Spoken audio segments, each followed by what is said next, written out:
Isu hukum yang selanjutnya, MA berpendapat berdasarkan pasal 34 Undang-Undang Kepailitan, Undang-Undang Nomor 37 Tahun 2004 tentang kepailitan yang melarang adanya perjanjian yang bermaksud untuk memindahtangankan jaminan fidusia. Namun, MA menganggap eksekusi yang dilakukan Bank Mega telah sesuai pada pasal 55 Undang-Undang Kepailitan.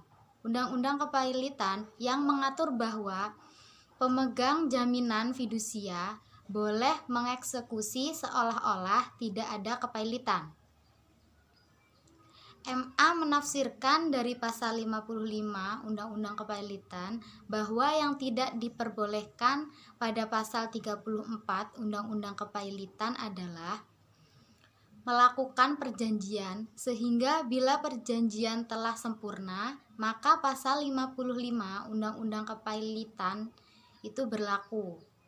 Dari tafsiran tadi, MA menganggap bahwa sebelumnya Bank Mega dan PT Tripanca telah melakukan perjanjian tentang jaminan fidusia di kantor pendaftaran fidusia wilayah Departemen Hukum dan Hak Asasi Manusia Republik Indonesia Provinsi Lampung, sehingga MA memperbolehkan tindak Bank Mega berdasarkan pasal 55 Undang-Undang Kepailitan.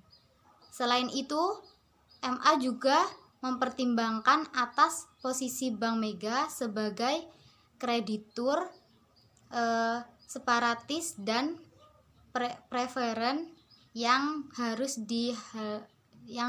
didahulukan, dan pertimbangan bahwa keputusan pengadilan yang menyatakan PT Tripanca pailit pada 3 Agustus 2008 dan eksekusi lelang yang dilakukan pada 2 November 2008, yang mana pada pasal 56 Undang-Undang Kepailitan telah menyebutkan bahwa eksekusi dapat dilaksanakan paling lama 90 hari sejak keputusan pailit.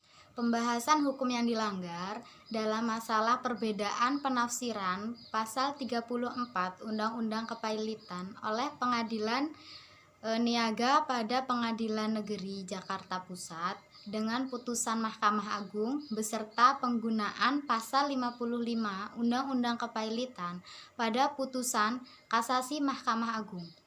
Bank Mega melakukan pelelangan pada tanggal 2 November 2009 setelah mengajukan permohonan eksekusi ke Pengadilan Negeri melalui surat pada tanggal 7 November 2008 dan diterima oleh Kepaniteraan Pengadilan Negeri Tanjung Karang pada tanggal 10 November 2008.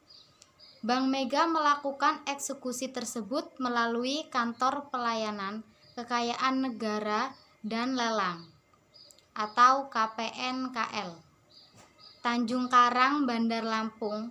Namun eksekusi ini tidak diberitahukan kepada kurator dari PT Tripanca Group dan Bank Mandiri dan Bank Ekspor Indonesia, sehingga mereka melayangkan gugatan kepada Bank Mega melalui Pengadilan Negeri Jakarta Pusat dengan alasan bahwa eksekusi yang dilakukan Bank Mega tidak sah karena bertentangan dengan pasal 34 Undang-Undang Kepailitan yang berbunyi, kecuali ditentukan lain dalam undang-undang ini, perjanjian yang bermaksud memindahtangankan hak atas tanah, balik nama kapal, pembebanan hak tanggungan, hipotek atau jaminan fidusia yang telah diperjanjikan lebih dahulu tidak dapat dilaksanakan setelah putusan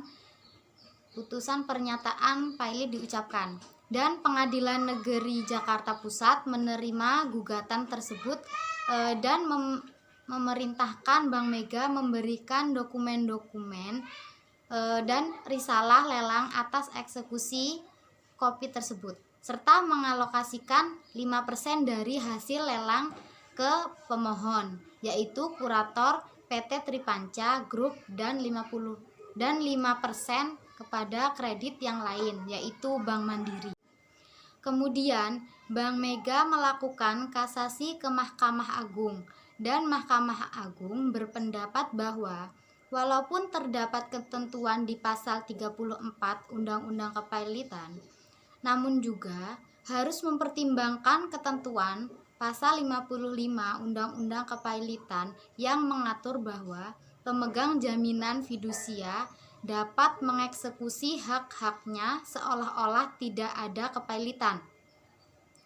Karenanya larangan dalam pasal 34 Undang-Undang Kepailitan harus ditafsirkan bahwa yang tidak boleh dilakukan adalah melakukan perjanjian.